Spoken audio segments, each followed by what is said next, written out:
Hello, everybody, and welcome to the DSA RoundTable. It's Tuesday night, so we're going to talk some football with everybody here, and I want to introduce the panel first. So first, we're going to go to 313 JMO. What's good, 313 JMO? What's good, everybody? What's good? I feel like it's been a long while, but we back as always. Shout out to everybody in the chat, man. Yeah, no doubt, no doubt. What's up, Andrew? Hey, what's up, guys? Like JMO said, man, I feel like it's been forever since I've been on, so I'm ready to have a good one. Sounds good. And we have Rachel. How you doing? Hey guys, what's up? I'm with you guys. It's felt like a long week since we last got to talk some football. I'm ready. Yeah, me too. And we have a guest today, and it's OMG, it's Lions Talk, and he's a guest of ours today. And how are you doing today, sir? I'm doing good, doing good. I'm just glad to being here talking with Lions fans, you know? I hear you. I hear you. Okay. And we have Luke here too. Luke G, what's up, man? Hey, salute. We're back at it again with another informative, fact-based, conversational roundtable for the culture. I can't wait for it. I'm excited. I'm happy that all my guys Lions Talk reached out, was like, hey, I want to come on. Again, if you want to come on and be a part of the show and you're a subscriber, you just want to talk football, you simply reach out to me or any other members on our social media feeds. I'm on Twitter. I am on email, Discord, and what's the IG. So reach out to me, preferably on Twitter, because I respond faster on Twitter, and we will get you on the show. Yeah, that sounds really good. We're going to jump into JMO. Can you do roll call for me, please? All right, what's good, everybody? Make sure you guys like the video. We got Kyle Webb in the building. He was the first one in the building. Yes, he was. He was here before we started. We got Rich Law in the building, Right or Wrong in the building. We got the General View in the building. What's good, everybody? We got Go Lions in the building. What's good? All right, all right. First question, guys, to the panel, where we'll answer your questions at the end. So save your questions for us in the panel and for the end.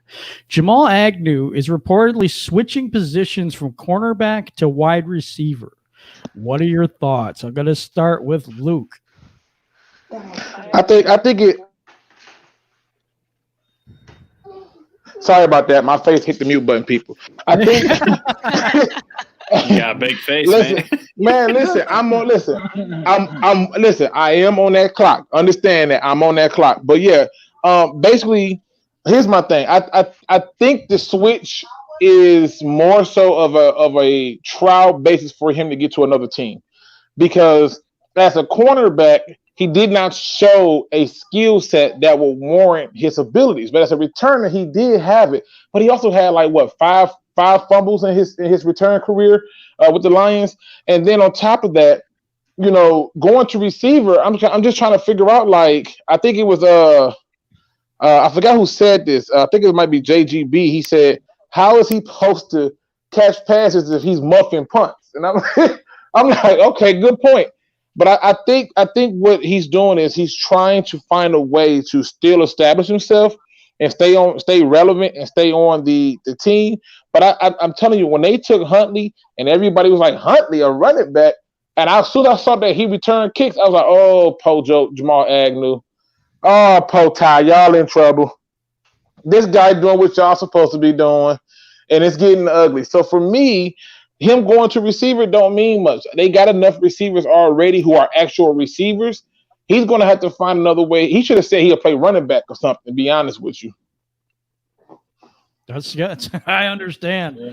I'm going to go. I mean, personally, I don't think it matters. I'm just saying I don't think he's going to be here after next year. It's just my personal thought. I think Huntley does beat him out. And this kind of shows me that it's a little bit of a trying to find him another spot to see if he can still make the roster. I mean, you don't want to get rid of people that can take it to the house. So, I mean, maybe they're trying something different. What do you think, JMO? I mean, this is something that I've been wanting Jamal Agnew to do since we drafted him. I mean, I've made videos about how I want to move him to wide receiver. And of course, I've always said he won't be as good, but I mean, Tyreek Hill started out as a punt returner, and it was like, well, let's just move this guy to wide receiver, and they ended up with that. And every time I saw Agnew on offense, he got a first down. So I was wondering. I mean, it wasn't really a lot of times, but it was like 4 times. But I was wondering maybe we should just use him on offense because he never was that good as a defensive back. So I'm like, why waste him there where you can use him in more ways, score points, dictate coverages and stuff like that. But I'm not really surprised he's in the wide receiver room. It's very interesting, but I do like it though. I'm not like the rest of you guys thinking he won't be on the team. Like what I say about Agnew is every year y'all tell me he won't make the team and he somehow make the team. Now when he make the team as a receiver, even though y'all don't think so, I'm gonna be like, I told y'all, Agnew can't lead the team. They love this guy. They love it. They love Jamal Agnew, man. And I think he's gonna find a way to make the roster somehow. It might be Ty Johnson that'll be out, but this shows me that they still invested in trying to do something with him. But I don't really know how good he'll be at doing that, especially with no offseason or training camp to actually work out and test his skills. He can't catch the ball from Stafford. It's a lot of other variables. But it's interesting, and I'm not going to lie, I like it because I've been wanting him to be on offense since we drafted him. Makes sense. I mean, yeah, and we will go to you when he does make the team because he's like a cockroach. You just can't get rid of him. I don't know. I don't know what to do. Listen, he's trash, though. It ain't like he never lost it or something. No, listen, the biggest two cockroaches that the team has ever had is that damn long snapper, Don Muleback. He's surviving nuclear explosions and everything. And Tavon Wilson. That's the only one. Tavon. Well, they finally don't snuff Tavon Wilson out, so we don't got to worry about him no more. Right. But yeah, that was it. But them two were the two biggest cockroaches that we had, and we moved on from it. Thank God Tavon Wilson wasn't our highest graded defensive player, let alone defensive player in the secondary. Chris says, I think Agnew's competing with the mule. Oh, yeah, I'm telling y'all, Don Muleback is the 016 curse. We got to get rid of this dude. We got to get rid of him. They tried to replace him, but that dude got hurt, man. Remember when we drafted him? Look, we going to replace him this year. We finally going to win something. Watch. Right. All right, I'm going to go to Andrew. What do you think about this situation of him going to wide receiver? I think the Lions, before the draft, already knew they were looking for Agnew's replacement. I mean, you don't just come up with position switch before the season starts unless, your job is on the line, And on top of that, when you look at the majority of returners in the league, almost all of them are offensive players. So it's very surprising that Agnew was even our return man to begin with because he's a cornerback. I feel like it's pretty rare that you have a cornerback returning punts and kickoffs. And so I feel like, it also adds a little versatile piece to the offense. We don't have the flashiest depth at wide receiver, so if we can get Agnew the ball in space and just kind of scheme certain plays for him other than a jet sweep, I think that could add a little dynamic to our offense, kind of like when the Bears head coach, Matt Nagy, first came there and they were doing all these crazy plays. Their offense was exciting to watch and it was just so hard to guard them. So it'd be nice to see if we can do something like that. And then hopefully get Huntley in the mix at returner. Sounds good. What about you, Rachel? What do you think about this? Hey, I might take I'm kind of taking maybe the unpopular side of this, but Yay. I have pulled for Agnew. 2 seasons ago he had a really down year and everybody was calling for his head. And I feel like given the opportunity last season, he had some phenomenal plays. I mean, plays that we can't overlook. He really had, I think, 2 plays that were highlights of our season. And I can't overlook that. I'm rooting for him. And I think Patricia is too. That's my opinion. Patricia's rooting for him because he sees something in him. I don't know what it is.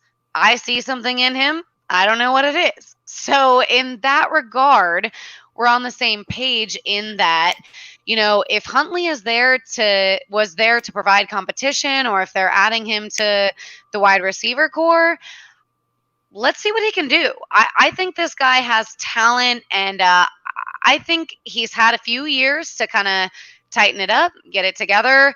Let's see what he can do this season, but I'm rooting for him. I am. I know some people are like, why? But I am, and I don't know why.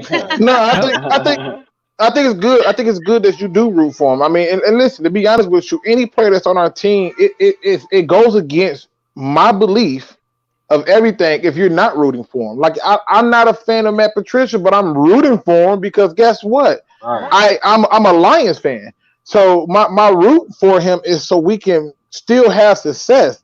I don't want to see nobody fail. I'm my whole life has been dedicated to making sure people lift them up. So I get it.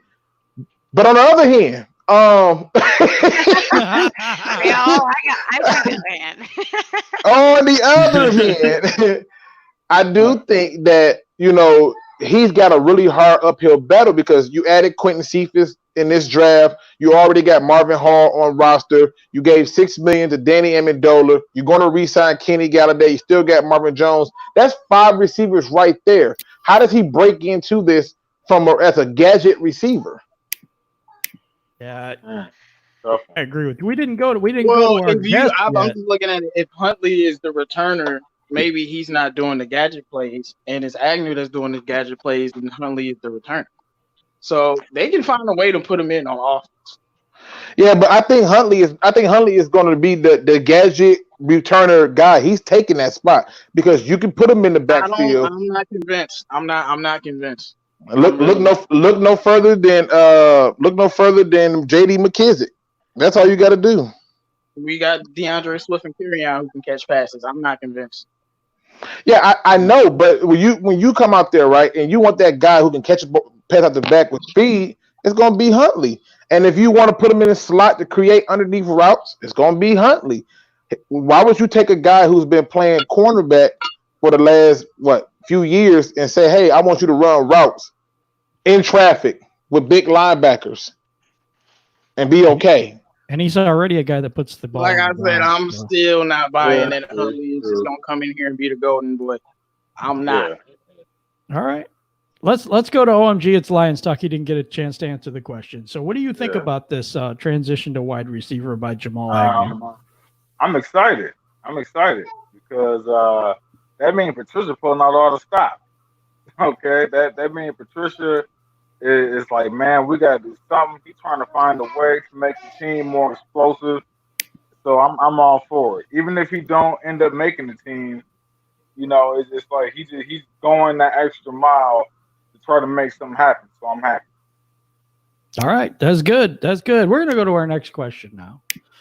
And the next question is this Matt Patricia's best chance to win this year? I don't know. Me says that it's his only chance to win this year, but hey, who knows? Right. All right. I'm going to start this off with our guest, OMG, it's Lions Talk. What do you think about this? Do you think that this is the best chance for Matt Patricia to win this year? Absolutely. This is third year. That means he had 3 free agencies and 3 drafts. This means all his people went there right now, so there ain't no more excuses left. Let's get her done. Right. Get her done. Short and sweet. All right. Okay, Rachel, what do you think? I mean, the answer to this question is, if not now, when? Absolutely. I mean, Talk to him, Queen. I think that we all have agreed over the past, few roundtables that this is it. This is his vision, right? These are his guys. I mean, and I hope that they are. From the bottom of my heart, I hope that they are, because we all love Luke, but we would all love to be like, hey, Luke, what about that playoff win? We're all ready. We're poised for that, right? If not now, when? And otherwise, Luke gets to go, hey, guys, I was right. And we're all going to say, yes, sir, you were. There you go. Listen, I hope I know you got somebody, Rachel, and I do too, but I still love you. I just want you to know that's awesome. I'm just saying, listen, I think you on to it. If not now, when? That's the real question, but we're going to get around to it. Sounds good. Andrew. We're inevitably, there are talks to be had, but either way, some of us are going to be happy. If it's that they win, we'll all be happy to have the talks. If not, we're going to be like, all right, Luke, hey, man, you know your stuff, and we respect you. Listen, it's funny because I don't even try to be right. But when I go back, if I were to keep like a poll, I'd be right about more things than I've been wrong about. And the stuff that I've been wrong about, I'd be like, okay, I'm wrong. It is what it is. I don't have a problem with that. All right, Andrew, what do you think about this? Man, I mean, just touching bases off what you guys said.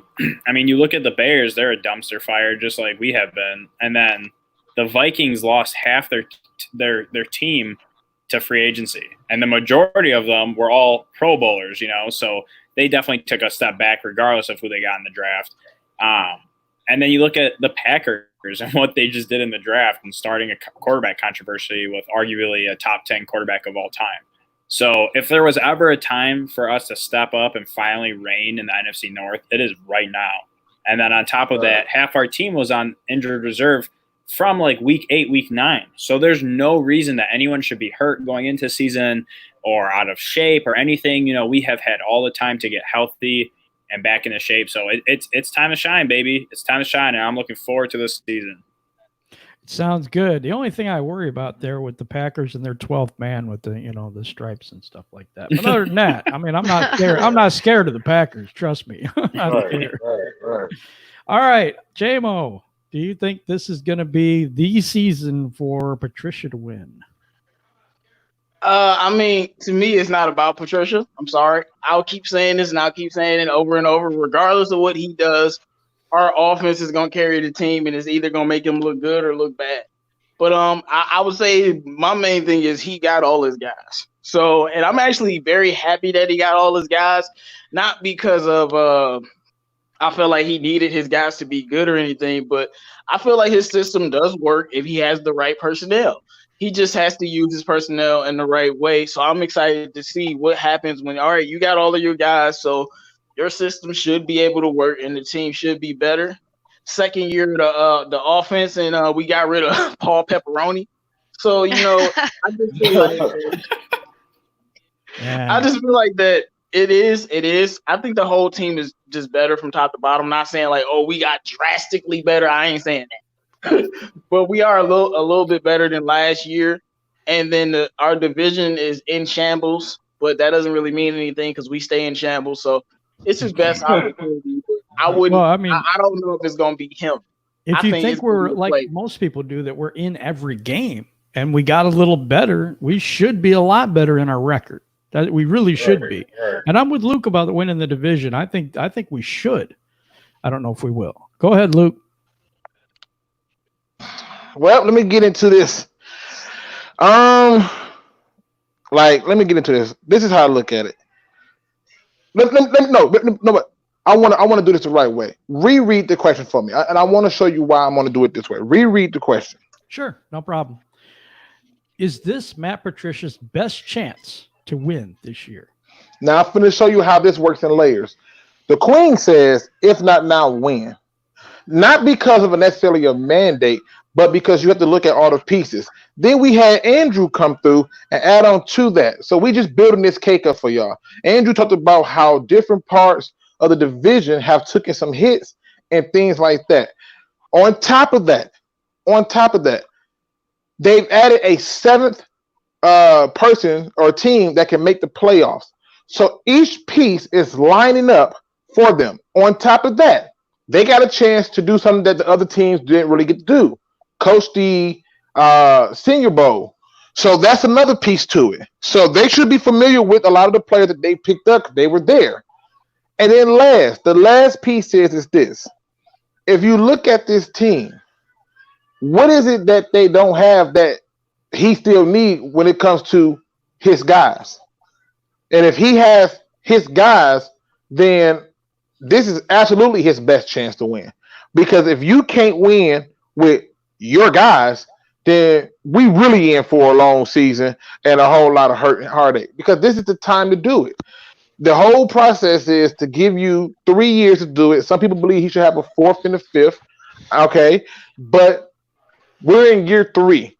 And in year 3, I think, and I might be wrong about this, in year 3, he's already got I believe the third worst first 2 seasons starting record for the Detroit Lions in their history. So if not now, with a division that's ailing from multiple different restructures and problems, when?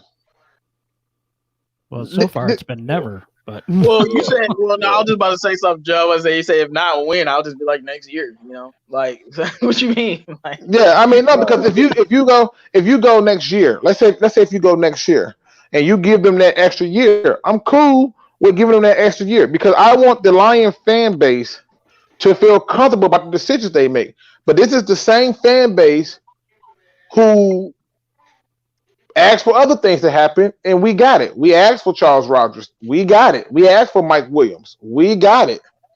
It's the same fan base. For Mike Williams. Listen, I'm not saying all of us were, but I'm saying there was a large group of fans who wanted these players. And I'm just saying that if you ask me, these teams that are doing what we're doing, you got to be okay with the results. So if they give them a 4th and a 5th year, those people who support him, they shouldn't say nothing. And if he failed in 4 or 5 years, all they can do is eat crow. Yep. Right. That's absolutely true. I mean, if he has his guys right now, and I seen something in the chat where he needs one more linebacker, that's what they said. But I don't know. I mean, how long do you wait? And I guess that's what I ask. How long do you wait? It gotta be this year. It gotta be this year. Yep. I totally agree. Okay. Should Lions fans expect the Lions defense to be top 10 to top 20 this year? And I'm going to start with our guest. OMG, it's Lions talk. Hell no. I'm sorry.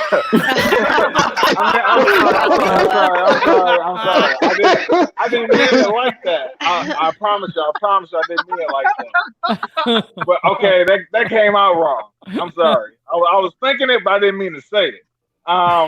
Okay, like maybe top 10 in a statistical category or two. But I think we should shoot our expectations for more of a middle of the road type defense instead of a top 10 defense. That just. You said top 10 to top 20, so that's kind of middle of the road. Yeah. I mean, middle of the road. I say but the top 10 defense, man. I mean, no, I don't think so. All right. I mean, you are. I mean, I don't think I ever seen somebody shoot down something so fast on this show. Did he even finish the question? Should the Lions? No, hell no. I mean, that's God. that came to my head, Luke. I'm sorry. I mean, you didn't even waste. Did you take a breath? I mean, what in the hell? I don't know, man. It came to my head, man. He came right out with it too. He didn't hold nothing back. The top 10, and then the Lions defense. It didn't go together, man. Just don't mix right. Okay. That's some foul tasted Kool-Aid there, I guess. All right, Rachel, what do you think? I mean, I think my answer here is, should you expect them to be top 10 or 20? Top 10 to 20. So anywhere in between 10 to 20. Yes, because why not? I mean, I'm just saying, like, we made some off-season moves. It's not like we were quiet during free agency. They did what they wanted in the draft, or so it seems. I mean, I think we're coming off of a season with the 32nd ranked pass defense in the league. Do I expect that to be better? Absolutely. Do I expect us to maybe even hit that top 20? Yes, because it goes back to my last answer. If not now, then don't expect it for a while. Yeah. Oh, I agree with that. If it's not now, for sure it's not going to be for a while, I think. Yeah. Because if we replace Patricia, you got to see that we're probably gonna rebuild. Right. If that's the case, and this season goes how some people think that it might, and it's negative, then we're not having that defense within the next couple of seasons after that. Right. Okay, Andrew, what do you say? Man, I'm gonna have to go with our guest and just say hell no. I got to twist on mine because I think we should expect that we should be a top 10 defense. Because if you look at what happened to our defense last year, our whole defense was hurt. We were starting rookies that were not ready to play. We were starting practice squad players, and towards the end of the season, we were playing pretty good on defense. You add the fact that we brought Okuda in. We brought in Desmond Trufant. We brought in Duron Harmon, Tony McRae, Jamie Collins, Danny Shelton. We'll have Hand back. We got Julian Okawara. You literally changed everything. I expect our defense to be a top 10 because if you are a bottom half defense this year, I'm going to be pissed because you did everything to improve your defense on top of health and on top of scheme fits. I expect a top 10 defense. Right. Can I say something real quick, man? Can I say something real quick? Yeah, go ahead. Okay. When you said top 10 defense, that immediately I thought, hell no. But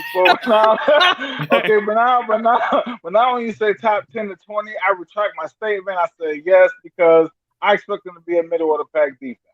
So okay. Yeah. No problem, man. All right, JMO, what you got on this?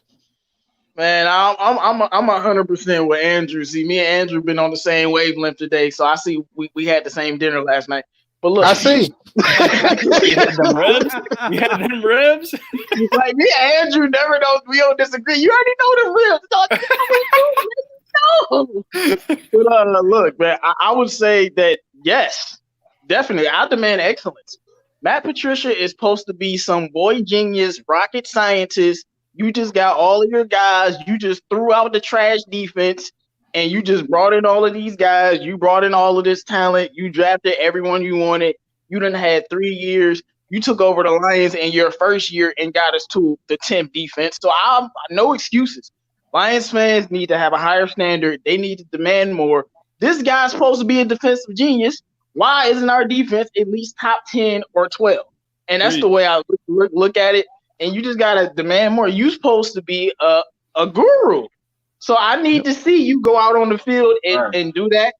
But, it's the Lions, so he probably won't be a top 10 defense. But it's all good. Hey, don't spoil your rant with that. You're doing really good there. Like, I'm holding Patricia to a high standard. I expect you to go out there and, like I said, you can't tell me. Yeah. I know we lost Slade, but you can't tell me our 2018 roster was really that much better than this one. If you can get that defense to top 10, you can get our defense to top 10. That's the way I feel. I'm honestly with you, J-Mo, and my thoughts on this is the expectation part of it. I think we as fans don't expect enough from this team. And I think that we should be expecting a top 10, top 20 defense. I think we should be expecting a top 10 defense, to be honest. Definitely. Need to start holding this team to a higher standard and the ownership and that too. I totally agree with that. Luke, what do you think on this? Let me just start by saying that people may not believe this, but it's not like we rehearse this stuff. We don't sit up there and be like, you're doing this and you're doing that. This is all organic. And I'm so proud of the people on this panel today, because what I'm hearing today is people who are holding the feet to the fire. The mediocrity, it ends in the fandom. Okay. And when the fans require more, stuff happens. And look at every fan base that's had a dynasty, that's had good people. When the fans demanded more, things happen. Okay. And they did it by going to every Twitter feed, letting them know, oh, I'm not going to be attending this. They called them out on everything that they did. And when they did something good, they let them know. Y'all hit this nail on the head so hard that all I can do is put the cherry on top. Because to me, there's already talked about the defense being blown up. It's already talked about his coaching ability as a defensive-minded person. It's already been talking about him having his guys.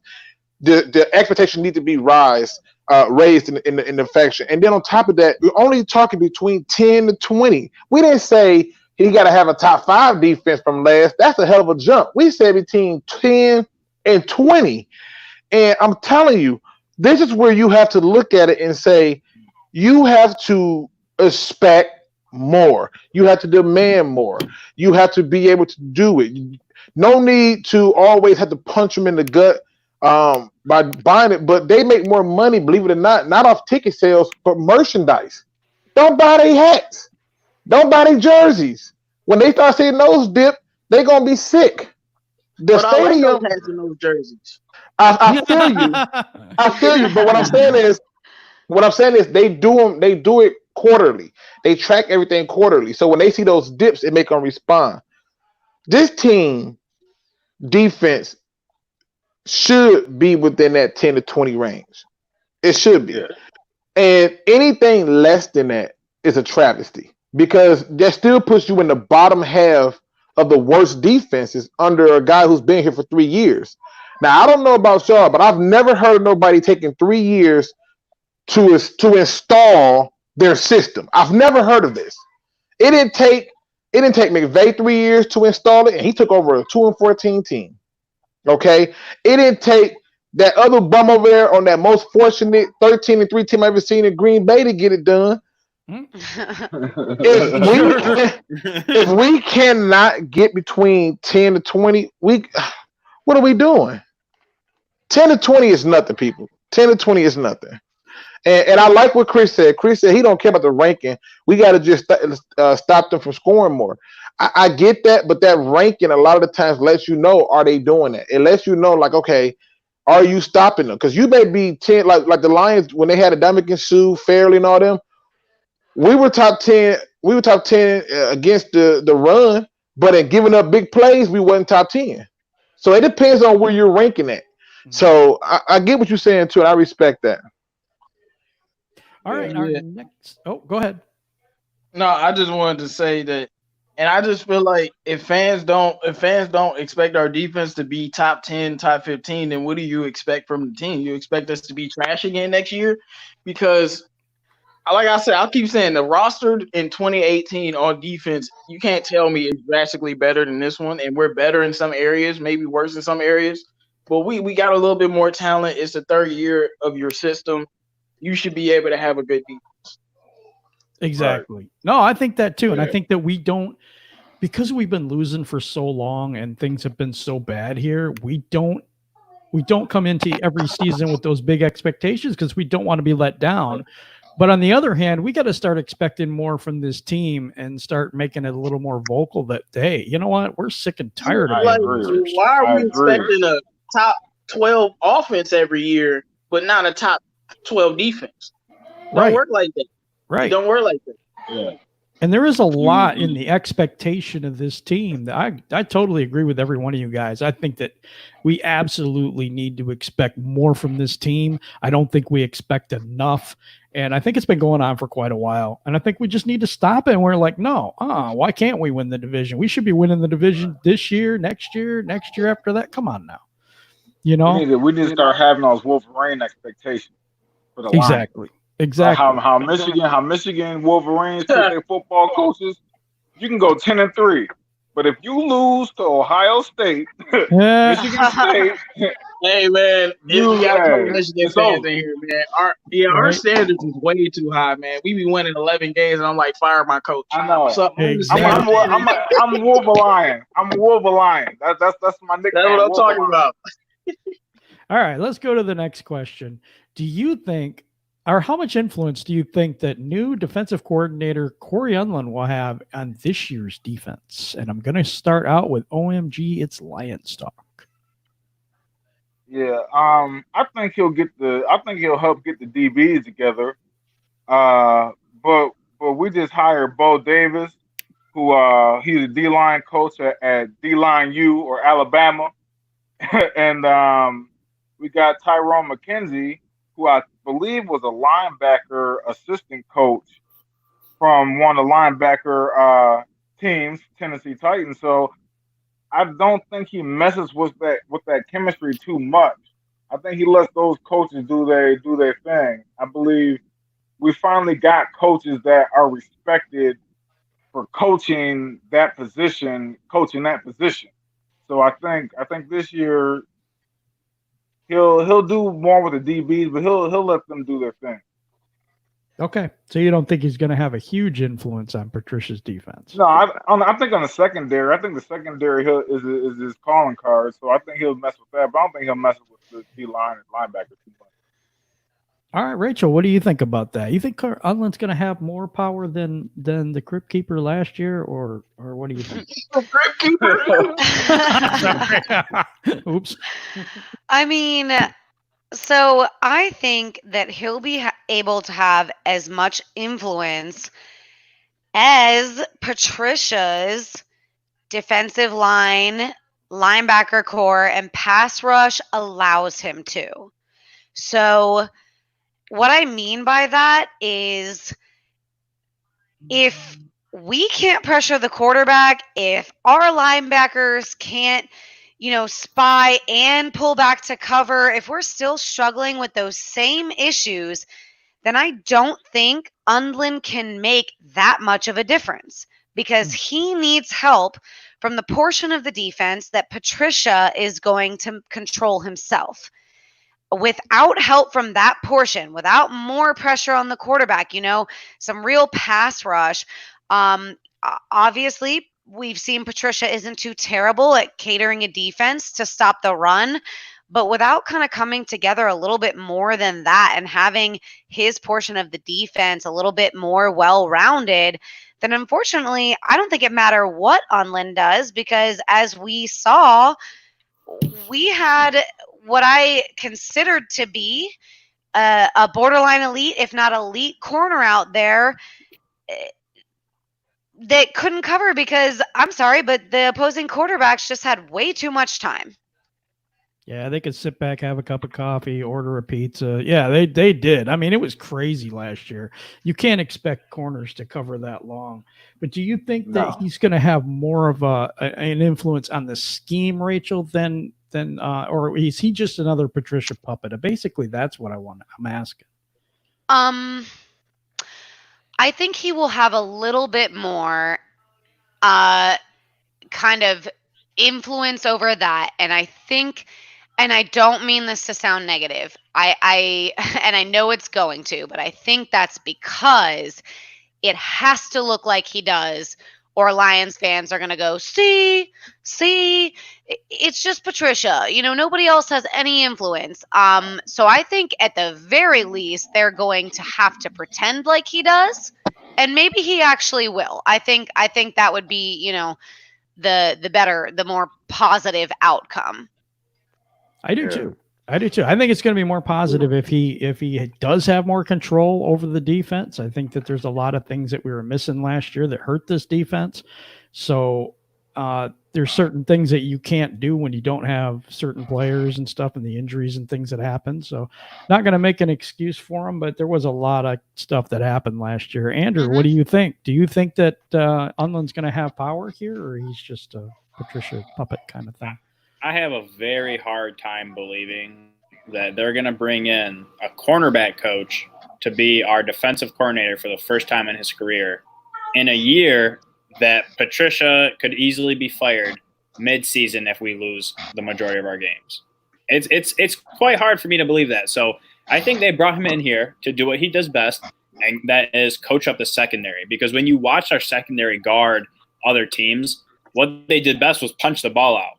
Fantastic. You got a couple forced fumbles, but they lacked, tackling abilities. They lacked coverage abilities. They struggled guarding teams as a whole. So, we brought Unland in to take our team and what we have and take it to the next level, to coach them up, to get them into the right place at the right time, and to make sure that they're executing at a high level, because that's what he's good for. He takes, players that aren't even that great or players that are good, and he turns them into really good players. So when you look at our secondary, I think we have a fantastic secondary on paper. So as long as he can transform that secondary into a team that can guard teams like Kansas City, teams like the Buccaneers, the Saints, then I think that he will be doing exactly what they brought him here to do, because I don't think he's going to be controlling our defense as a whole. Okay. I get that. Perfectly said. Yeah, I like that. All right, JMO, what do you think, bud? I wanna highlight Jordan Cartwright's comment because I think Underland will have an impact. He says Underland performed in the Super Bowl. Has Pepperoni ever done that? I am not familiar with his record, and that's the way that I'll take it. See, Paul Pepperoni didn't have a lot of NFL experience. He was more of a college guy. So if Patricia needed him to help with the defense, what was he gonna ask? What did you do at Syracuse 30 years ago? Well, this is what we did here. Like, no, like that's not gonna help. And I think Underland is gonna bring a new fresh mind into the building that Patricia can bounce things off of. Like everyone's saying, he's gonna come in, he's gonna improve the secondary.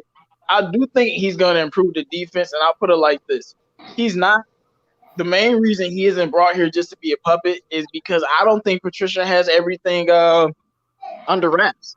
I think he needs help and he knows it, so he brought in somebody that could assist him. I think Patricia would still, mostly control the defense, but I think he brought in Underland to actually help him with some things. Maybe it's the defensive back, so he doesn't have to take care of it. And when you see him with Bevel, for the most part, he just let Bevel do whatever he wanted to do, run the offense that he wanted to run. So I think Underland was brought here to help the team. And I think Patricia he'll allow him to help. It's just I don't know how much that's going to translate on the field because Underling could be doing the best job in the world, and we still could be losing games. So I don't want to put all the pressure on him or anything, but I think he was brought in there to help because Paul Pepperoni provided no help at all. I'm sorry. I started calling him the Crypt Keeper. I watched him on the sidelines, and I'm like, dude, that dude may fall out this you week. need to watch. You need to watch the video that I did when we went to the stadium and we saw Paul Pasqualoni. Man, he looked like he was 97. Yeah, it was a funny video. Yeah, he needed to go. What do you think, Luke? Listen, I had to Google if it was a full moon today. Because I agree with J-Mo. I think he will have an impact.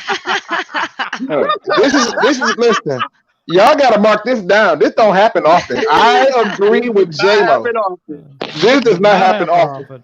Listen, oh man. Listen. The thing is this. I'm going to defend Patricia a little bit. Here's my thing. The one thing that I always will say about any person is a person who can recognize that he is an unfinished product and needs improvement is always a good person in my book. That means that he understands that there are flaws to him that need to be fixed.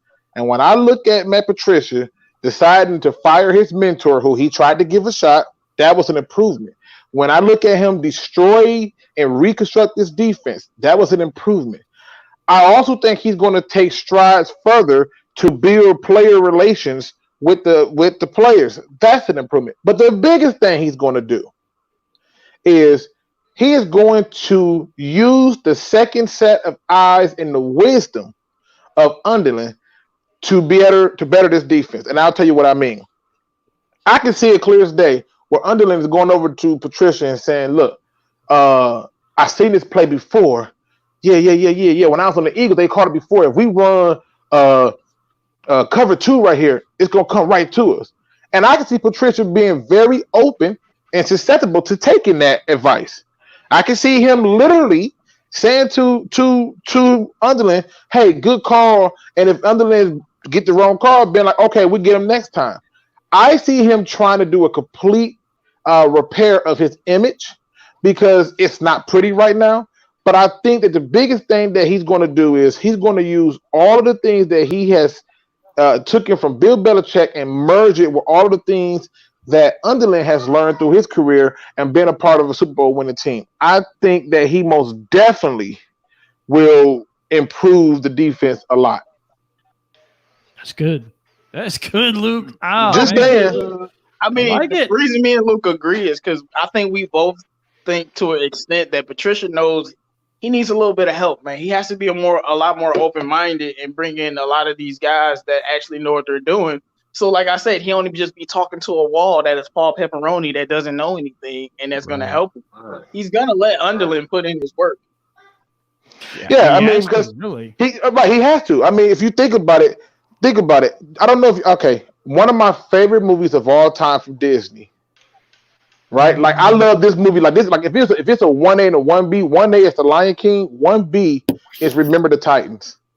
Oh, I love And that. I love this movie. But there's a scene in the movie where Coach Yotes is getting his butt handed to him, and he says to Coach Boone, "Look, he giving me the fist out there. I'm gonna need your help." And they swap because they realize that, man, us trying to stick to what we're doing ain't gonna win this game. I see that same scenario with Matt Patricia and Underlin. He didn't bring Underlin here for nothing. He knows what Underlin brings to the secondary. He knows that. That's not the problem for him. What he wants to see is how Underlin is going to deploy those blitzes. If you watch the Eagles defense, and I know that he didn't run the defense, but if you watch him, the way in which the guy is covered and how they rotate and stuff like that, that's the product of Underlin.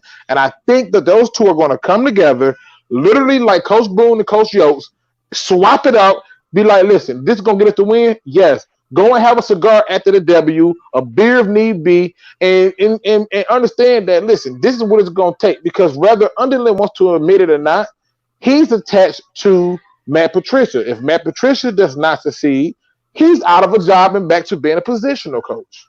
Mm-hmm. Yeah. Do you guys, I'm going to ask this question, and this is on our question list. But do you guys see the culture change here?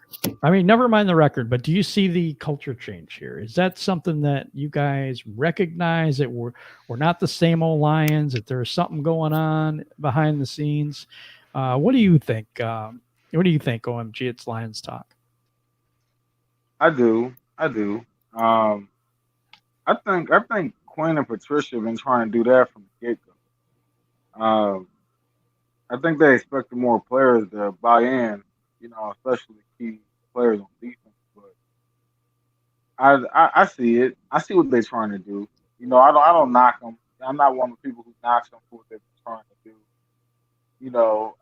I'm questioning, the tactics used, but I see what they've been trying to do. And hey, if it works, man. I'm not against it. Yeah, that's good. That's good. Rachel, what do you think? I mean, yeah, I think if you don't see at least the attempt at a culture shift with, let's just say it, getting rid of some of the players that seem to be a little bit more outspoken, maybe weren't buying into what Matt Patricia is selling. I think that's the bottom line. But also, recently in some of the media, I've actually seen some players, we know that that the team discourages them from really going out and saying what they think that counteracts all the negativity you see in the media. But recently, we saw that Danny Amendola met with the media, and he said he likes that Matt Patricia is tough because it makes them try to be the best that they can be. It makes them go out there and play tough. And Trey Flowers met with the media, and he said, it's for some people and it's not for others. So I think that's the backhanded way that they can kind of support the system that's being built there now. And that's the culture shift. So I see it, definitely. That's good. It's good that we see it because, to be honest, with the win-loss record, that's a really difficult thing to see. But if he's getting, I'm serious, it is. It's a difficult sell right now with the record. 9 wins in 2 seasons, that's difficult. What do you think, Andrew? Yeah, I totally agree with what Rachel's just said. When you look at their interviews, they all sound like a bunch of Patriots players. They don't speak their actual mind. They're all about the team, instead of causing up drama or stirring the pot, they're just like, yeah, he expects us to play at the top of our abilities, which as a coach, you want people to perform above where they think they can, because you can always squeeze out more from a player, but these guys they're defending their coach. They're being polite about it, and they're not causing any drama. And that's exactly what a good culture does. You don't have those Jalen Ramseys. You don't have those Antonio Browns, what Darius Slay did. Like, the teams that have good culture, you don't see that. And that's kind of where I'm seeing a change, because before we had some of the guys that would kind of speak their mind and they kind of talk some crap and whatever. And it just causes problems in the locker room and media that you don't need. So the fact that we got rid of those people and they're bringing in different people, I'm pretty happy about, because You don't need all that crap. We're already the Detroit Lions, where everyone thinks, oh, it's just the same old Lions. Oh, it's just the Lions. Like, yo, you better get the hell out of here with that, because things are changing. There you go. Right. Yeah, And that's what we need to be thinking around here, I like the positivity, Andrew. I appreciate that. It's coming out, man. It's coming out. All right. Just chill, put down the Kool-Aid. No, I'm kidding. Step away from the Kool-Aid, okay? That stuff's dangerous, dude. All right. J-Mo, what do you think, man? Yeah, I'm gonna have to disagree with you guys. I don't understand how we can say it's been a culture change when we haven't seen any real results. You can talk about Stafford's injuries, you can talk about the roster, you can talk about the team injuries, but how is a culture established if you haven't established anything? So really, I don't see any difference between us and every other coach that's come to a team to the first 2 years and got rid of guys and tried to bring guys in to establish something. But nothing has actually really been established yet. And to me, actions speak louder than words and opinions. So I look at what has Bob Quinn been doing to so-called change this culture in the draft. He went after luxury picks. He went after not the best player on the board. That doesn't seem like a culture change to me. Kenny Golladay still hasn't been paid. I don't know if that's a culture change. You let Glasgow walk just to spend a pick to replace him. You signed Danny Amendola to a big fat deal. I'm saying all of this to say is the Lions haven't actually proven that they changed anything. They just, we've just believing that they're going to be better and he got all his guys and everything. But for me to believe a culture change has actually happened, I have to see some type of results. I'm willing to give him this year to do that. I will say getting Underland in was a good move. But if it's a culture change, what has been the culture change? Bringing in Patriots players and getting rid of outspoken players? How many teams have done that? I agree. To me, I'm just, I want to say it's a culture change, but I haven't really seen anything. Hey, J-Mo, like, I'm gonna cut in real quick. So the first thing I thought about when you said that is, when you said getting rid of players, dude, the Steelers are one of the best franchises in NFL history. And they got rid of AB, who was literally in his prime because they didn't want to deal with that shit anymore. So even the most elite cultures don't tolerate crap like that. Also, I kind of want to add something here too. Hold on. Don't get me. Go ahead, Rachel. I just put this in the chat and I'm saying, don't get me wrong. Yes, I think the coach is the leader, but I do think that in the locker room, there's a coach and there is a player. They both have their own job descriptions. And I do think that the coach needs to get people to buy into his culture, but I don't think that players need to actively fight him.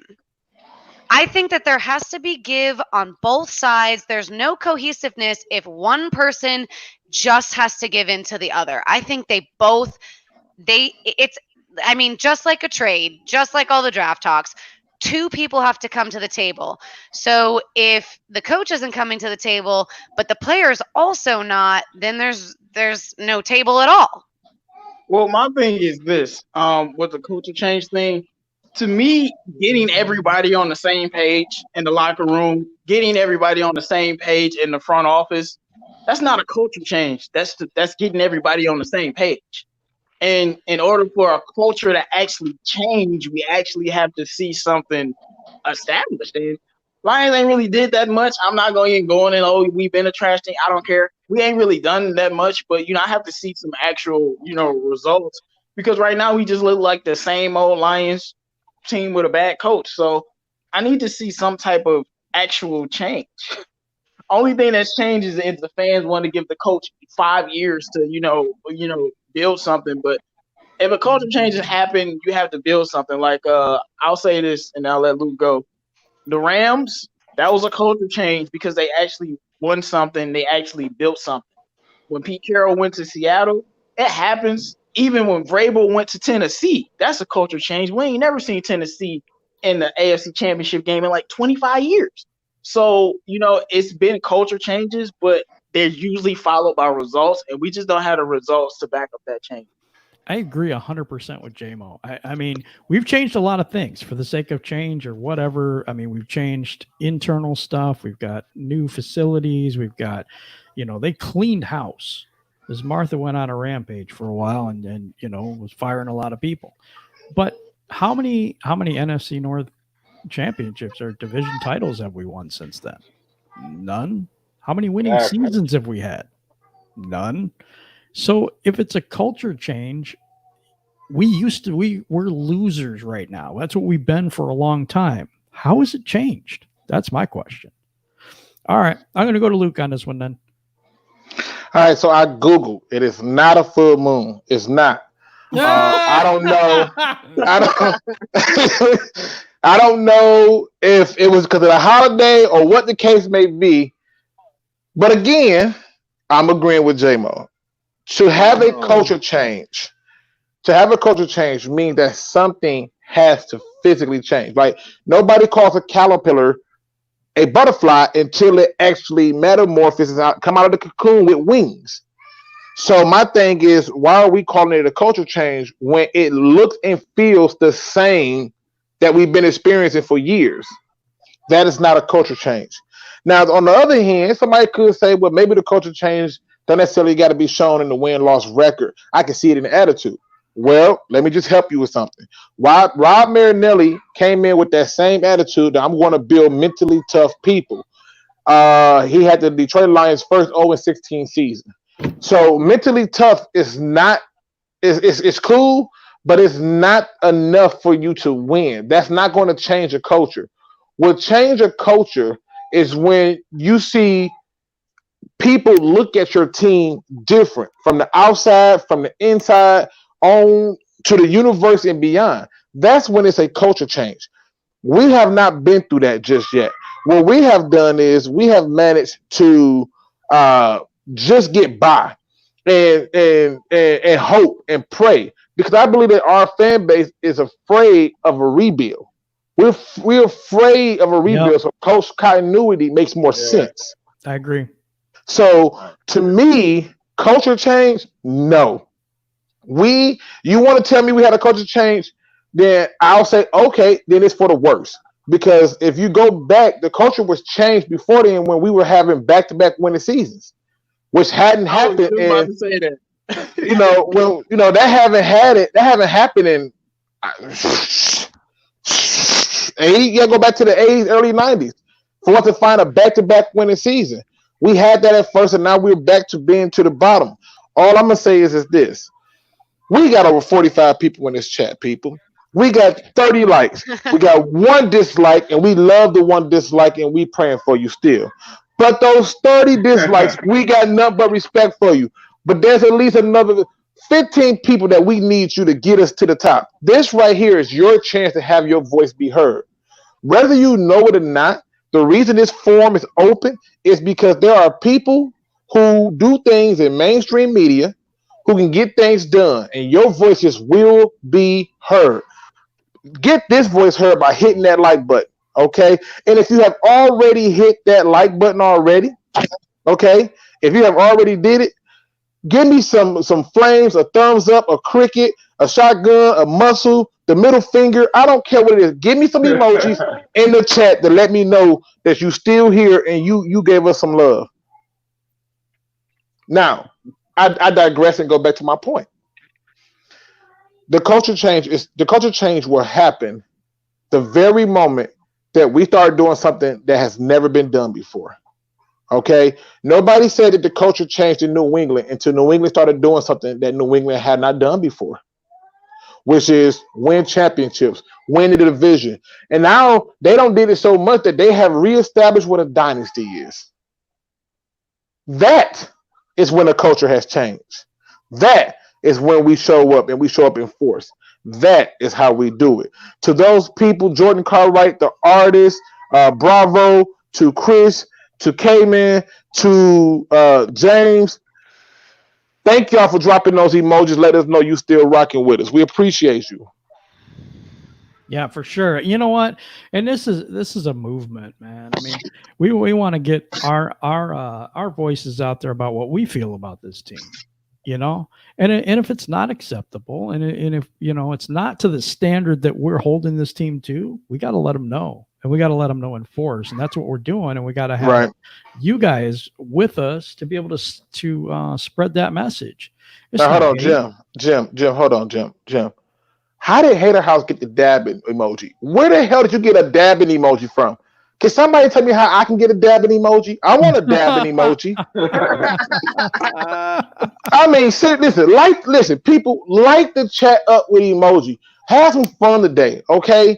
We got a chance to celebrate some fallen heroes yesterday. Let's have some fun to celebrate those who still living. It's still some people right now across seas who can't come home and see their families and can't support them people. Light it up. I want to see a bunch of emojis going off. This should look like a circus going on. I want emojis on fire.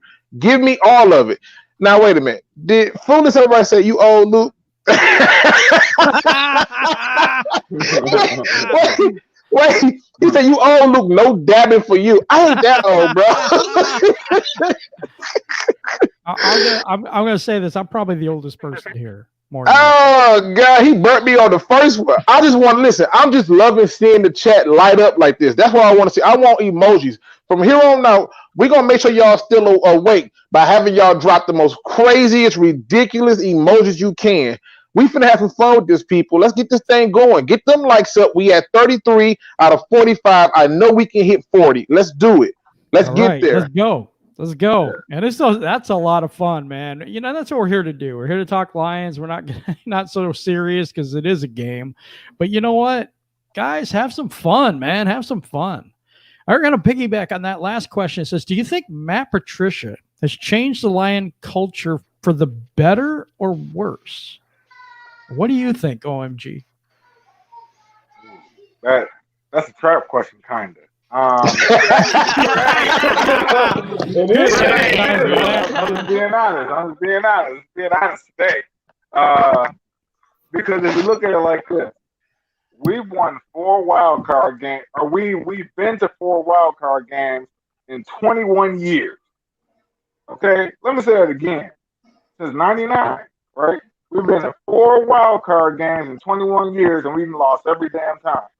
Am I the only one that think OMG? I think you breaking up. I don't know if you're getting away from your connection or not, but you breaking up. I can hear him really good. Can you hear me? Yeah. There you go. Yep, I hear you now. Okay. Yeah, I was gonna say, man, we've been to 4 wild card games in 21 years, and we lost all of them. So he ain't heard it. You know what I'm saying? The question is really, did he make it better? And that's yet to be seen.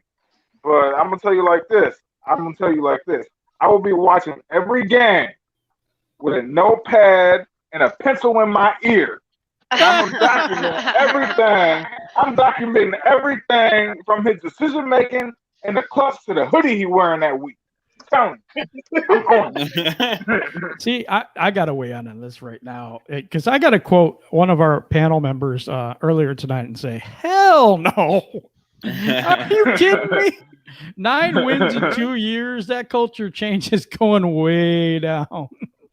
We had 9-7, 9-7. I mean, 2 years in a row, and then we got 9 wins in 2 years. What do you guys think? Come on now. Yeah. All right, I'm going to go to Rachel. I'm sorry, I probably stole everybody's thunder. I mean, I think it depends on how you define a culture change, and to me, talk to him, Queen. Talk to him. I don't even think culture is necessarily about winning, because what I think is, okay, I don't know, let's use some imaginary team, for example, that went 3-12-1 last year, but every player on the team had nothing bad to say. Every player on that team had great things to say about coaching, about staff, about the organization, about other players. Now, that's still a good culture, whether or not they win or they lose. I gotta completely disagree with you on that. If we change the culture, we're still like the Saints. What does it matter? Don't we try to change the culture so that we get wins? But the culture is not a win or loss. Is not a win or loss thing. I do not define culture by wins or losses, because wins or losses are numerical and culture is a matter of opinion. Oh. All right, hold on. J-Mo was going to say something first. No, I want to say something because I agree with Rachel to an extent. This is my thing. Like, we can disagree on this, fine.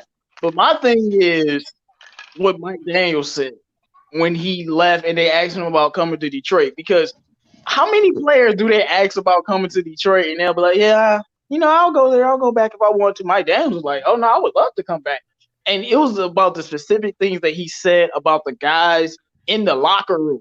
He wasn't talking about the paydays or none of that. He was talking about the guys in the locker room are hard-nosed guys, are extremely tough.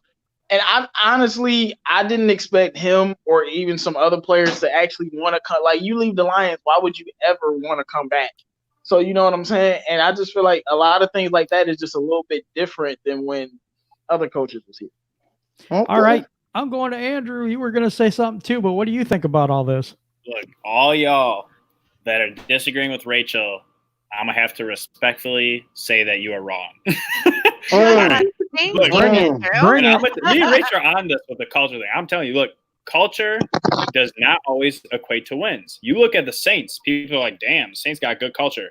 How many winning seasons have they had in the last 10 years? They haven't had as many, even though they have great culture. Who dat? Exactly. You look at the Bengals. The Bengals were wrecking that division for like 4 or 5 years straight. And then after that, they fell off the map. Does that mean their culture changed? No, they had the same coaches. They had primarily the same players. Culture is not always wins and losses, okay? Those coaches were there for a while, and either they left or got fired.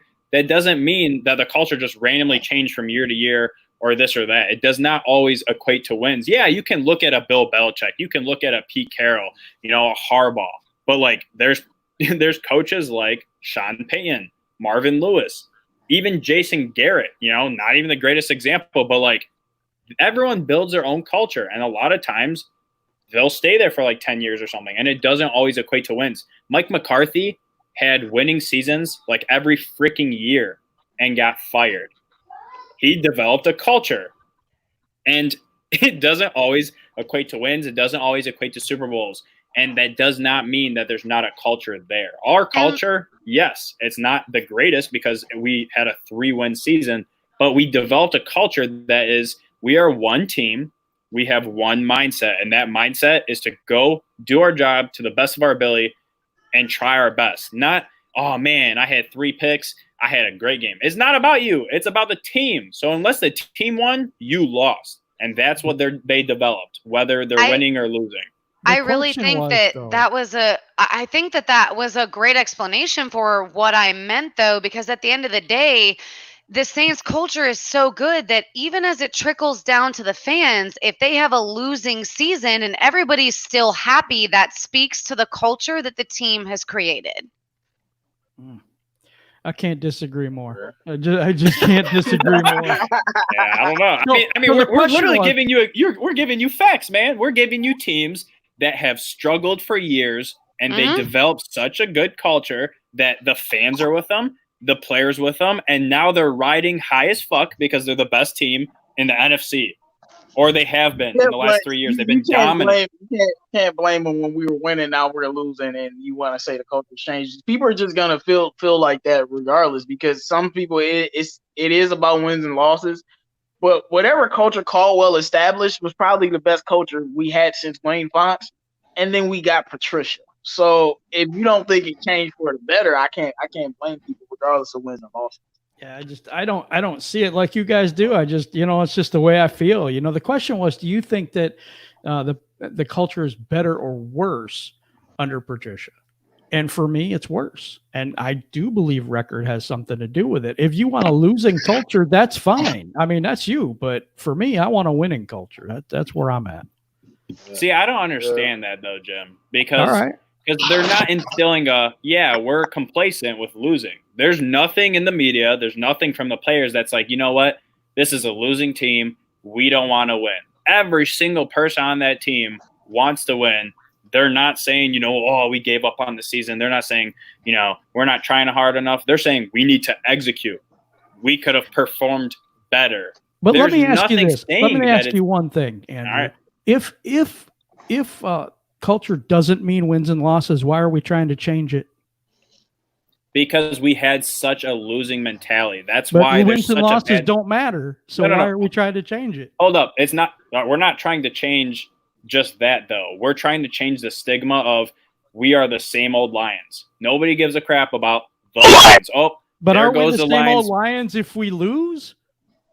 See, but that's apples and oranges. You're Oh, going no, it just off isn't. wins and No, losses. it isn't. That's like looking at a stat sheet and saying, you know what? Ebron had an amazing season. The dude caught 14 touchdowns, but you're not looking at the whole story. You're looking at the end result, and that doesn't always tell the story. But if we want to change a culture in Detroit, which Patricia was brought in to do, Martha Ford said she wanted to do, if we have a losing culture and we're still losing games, how is it changed?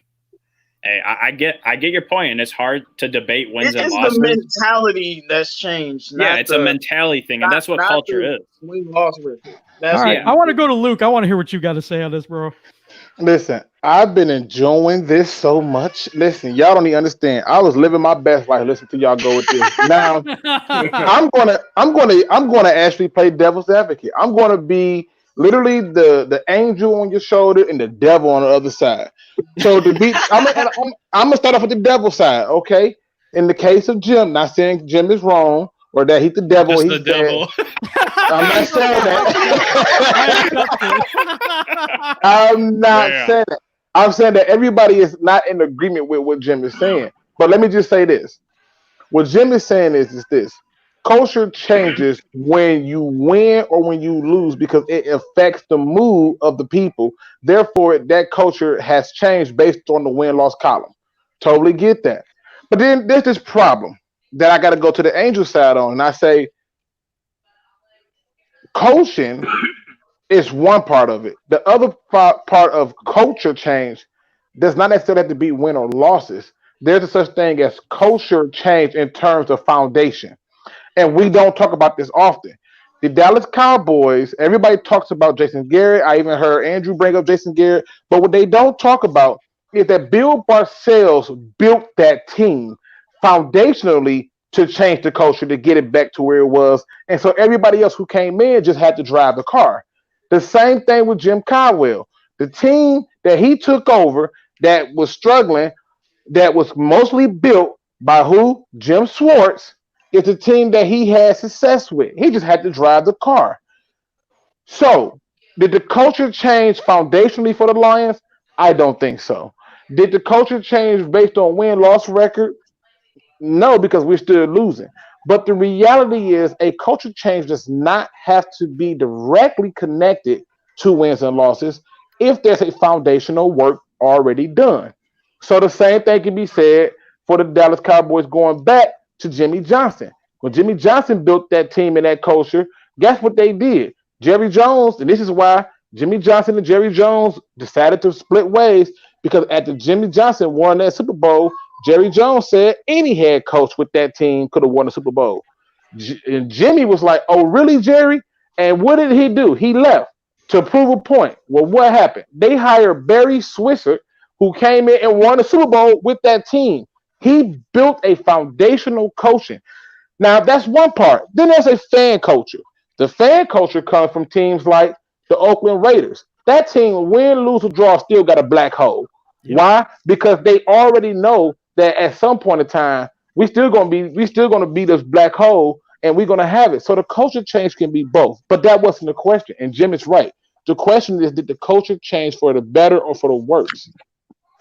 And I like Rachel's original answer, which was, it depends on how you define it. For me, I cannot say that it changed for the better, because I don't think that there's anything that you can look at to say it's better.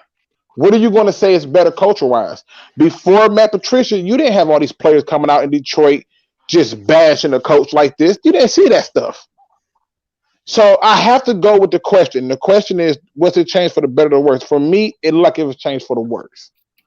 But I had to do that. I had to play devil's advocate because I think y'all both hit us with very good points, and I think that y'all was having a deep debate and conversation, and I wanted to foster that.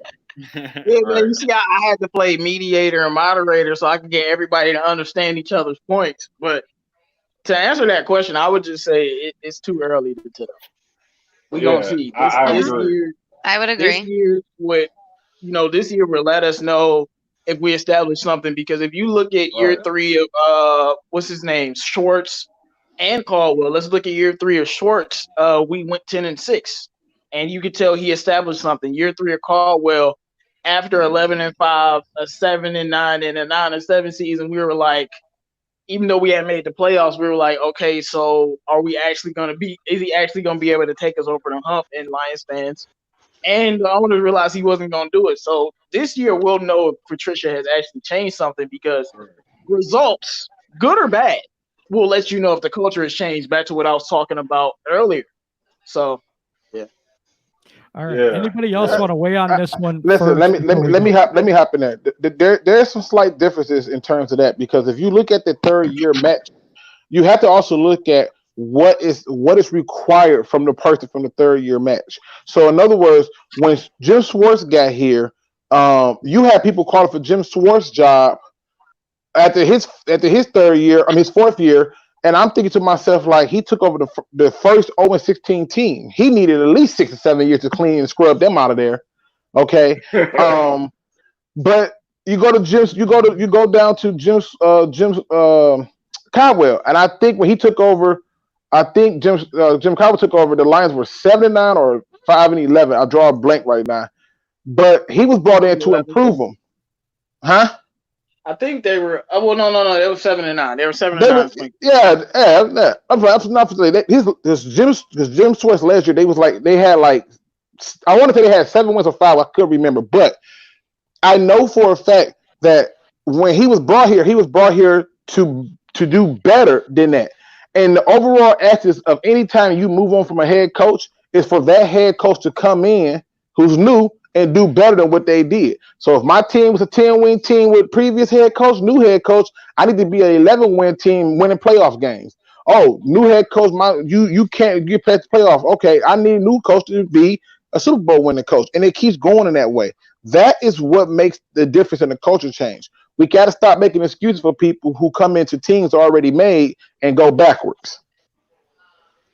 You know what? That makes total sense to me, and love all you guys, but I just disagree, so that's it. We can't always agree, man. We just can't always agree. Hey, well, that's what opinions are, man. You can agree, and it is what it is, The thing I look at, Jim, is that when we had Jim Caldwell, I was never confident that, we can compete with Super Bowl contenders. I was never that confident. We had a solid team. We were winning. But I was never confident we could do that. With Patricia, we've beaten the Patriots when they won the Super Bowl, and we should have beat Kansas City this year, and they won the Super Bowl. We're competing with the elite teams, as to where before we were only beating the okay or below average teams. And then when it came time to verse, the top dogs in Seattle, we got obliterated. Okay. But we still won 3 games. we gotta find a happy medium then. This season better just prove us all wrong, and they better just wreck it. Go ahead. But I think Jim is just trying to say that he hear what you're saying. He's saying it's cool. He's saying, but unless he show us something this year, the only benefit of the doubt you can go with is the facts at hand. And the facts at hand is we have not been good. Our record has gotten worse every year under this head coach. And our defense has gotten worse every year under this coach. The only thing that improved was the offense. But everybody and their mama know that Matt Patricia ain't touching the offense. Yep. Just saying. Absolutely. That's what I'm saying. Yeah. We got a few questions to go, and about 9:30, I'm going to turn it over to you guys. So we're going to try to get through these pretty quick. I hope we don't really argue and disagree on this one. No, listen. Hey, I hope we do. That was fun. That was a lot of fun. Trust me. I'm not trying to agree with everyone. I'm gonna be honest with you. If I think that your opinion is different than mine, I'm going to say so, and I'm going to give some facts, and I want you to try and rebuttal, because that's what it's all about. You know, if we're all agreeing, I'm going to be honest with you, I wouldn't be on the show right now. Absolutely. and I think that's healthy for us, man. Right. The reality of sports is this, right? Like, let's be honest. There's 32 teams in the NFL, right? Because you imagine if everybody liked one team. If everybody was a New England Patriots fan or everybody was a Detroit Lions fan, what is the purpose of the game? What's the purpose of having competition? Because you imagine if you was like, hey, I don't race nobody, I race myself, right? Like, who wants to see you do it by yourself if you're not going to do it for something that's meaningful? So my attitude is this. Too often, people spend time putting their emotions into this thing because somebody doesn't agree with them. And a lot of the times, it's just us having a conversation. This is what makes sports great. Yep. Like you can't tell me nothing. Like I made a statement the other day, and everybody went crazy on me because I said I don't think Michael Jordan is the GOAT. And the whole chat lit up on me. I was like, "Yo, I'm just telling you, I don't think he the GOAT." I thought the rules were pushed in his way for him to have some success, and that's cool. But you know what? I'm not surprised you don't think much of Patrick Mahomes either. So it's that's not what I said. That's not what I said. You just go to these Hall of Fame players like, you know what? They ain't the GOAT. They had help from somebody.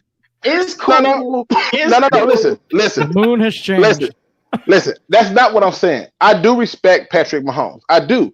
But what I don't respect is when the media take things that Stafford was already doing, overlook it, but because Mahomes is doing it, now all of a sudden it looks great. And I'm like, he been doing this. Like, why y'all are not? That's normal though. But wait a minute, hold on. I'm finna show you something. The other part of it I don't like is when I look at a player, think about it. What has Mahomes had to really endure? He's had the top tight end. He's had all the fastest receivers in the NFL. I don't think there's nobody faster than Tyreek Hill in the NFL right now. Okay? He's got another speedy two dudes over there. Then he just added a dope running back. He's had a lot of things to succeed. I look at every piece of it to say, okay, where's these players being ranked at? I respect the hell out of him. Right? I do. I respect Patrick Mahomes. But I'm not foolish neither. Because the minute you eliminate his weapons, he in and of himself is not getting it popping. That's not happening. He doesn't have that. Team supposed to win, and he winning. So no, listen. That's the standard. That's the standard. It's not like his defense is elite either. His defense is not elite. So listen, that's the standard. You know, that's the standard. Now listen, people. We got 38 thumbs up, 2 dislikes, so we are praying for 2 people, and we need your prayers to be strong. Okay, we need your prayers to be strong. All right, we got over 45 people in the chat. Let's get those likes. Can we get 40? Can we just hit 40? Even if you think you hit the like button, but you're not sure, go and tap it to get to 40. And one more time for the culture, as we get closer to answering your questions, light that chat up. I need some emojis. Send me something wild and crazy. Give me your emoji. I want to know how you feeling today. COVID-19 has took enough of our time and our summer days and our rainy days and everything else away. Have some fun. Light the chat up. Jim, you got it. Yep. All right, guys. Another thing about the thumbs down thing, you know what? If you want to thumbs down it, just talk to me, man. Just get in the chat, talk to me. We'll have a discussion if you don't mind. Right. Anyway, my theory is those people that thumbs down it come to thumbs down it and don't even stay. No, that's okay. You know, if there's let them live their life, man. That's probably all they got. So what is the biggest improvement that you want to see from the Lions this year? And I'm going to go kind of quick on this one. OMG, you go first. The run game. If we're in the top half of rushing, then we win the North. Yep. Okay, Rachel. I'm circling back to the question. It was, what's the biggest improvement the Lions made this offseason? No, what's the thing you think needs to be improved? Let me read it one more time. What's the biggest improvement you would like to see from the Lions this year?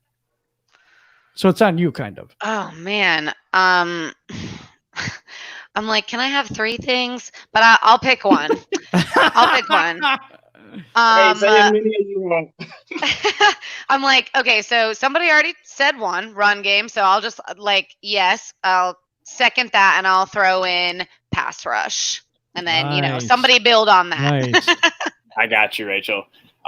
So a diversified pass rush. When you watch our D line rush the passer, it is literally our DN against their left tackle, our 2 defensive tackles against their guards and center, and then our other end, or jack linebacker, against the tackle. Can you please, for the love of God, throw some different things at the offensive line? Stop rushing as if it's a man-on-man thing. Like, you need to throw some I cannot think of the right word.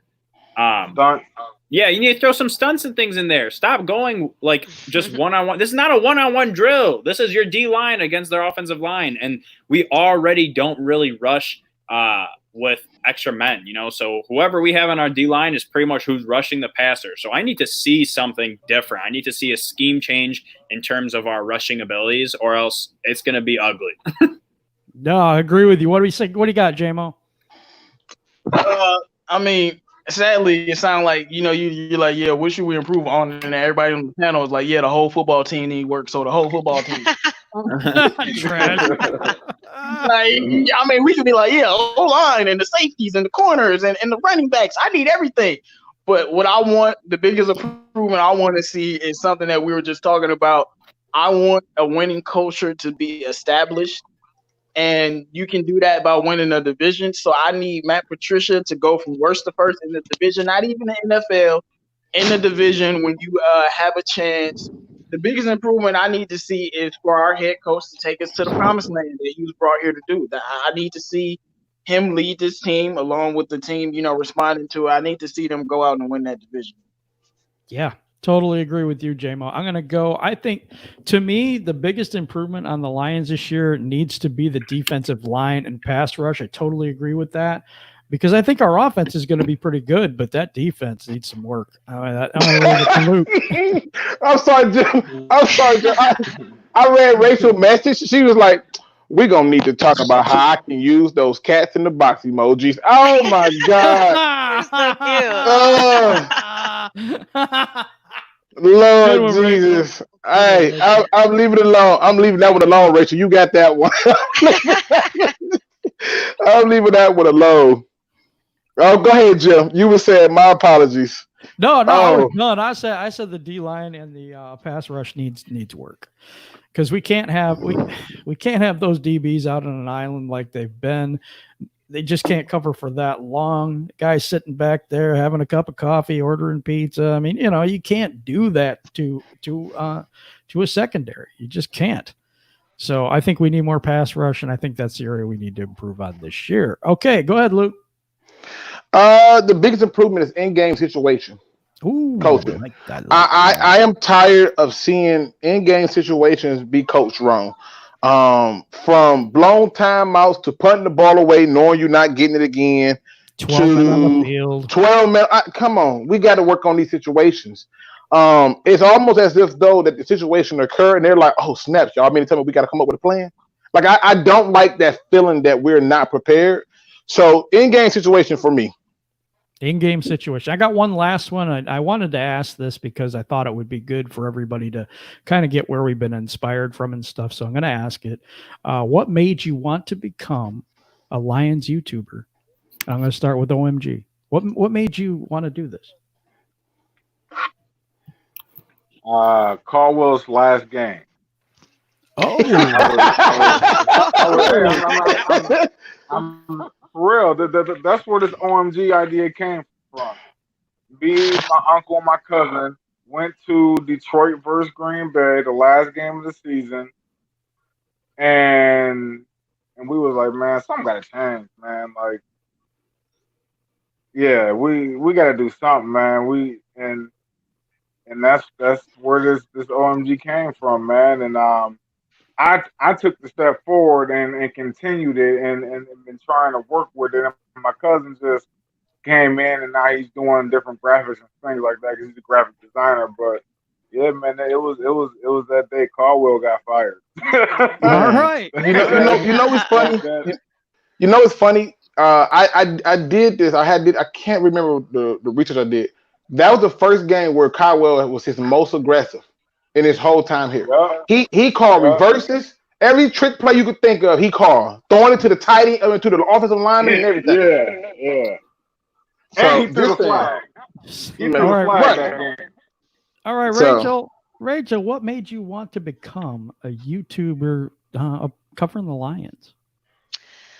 Well, number one, I live in Florida, and there's not a whole lot of people to talk Lions football with down here. You know, you're talking football, we're sitting at the bar and stuff like that, and then you just lose people.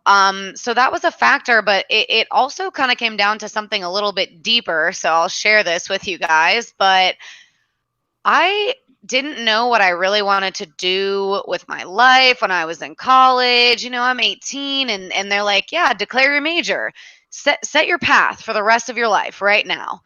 I felt like that was very intimidating and I really didn't know. And it's like I didn't even have that thought about applying my passion for sports, specifically Lions football at the time. And years and years later, I felt like I missed my calling. Like, what if I had gone into the communications major, sports broadcast minor? You know, where would I have been? But I decided to stop sitting around and thinking about the what ifs and say, I can still talk Lions football, and there's a community for it, and you guys are awesome. So I don't regret it. No looking back. Awesome. Andrew, I want to hear why you became a YouTuber for covering the Lions. Yeah, me and Real, man, every single game, before, after, during, we are constantly messaging each other. We talk on the phone for like an hour and a half, just going off about what went right, what went wrong, whatever. And then we also play fantasy every year for like the last 7-8 years.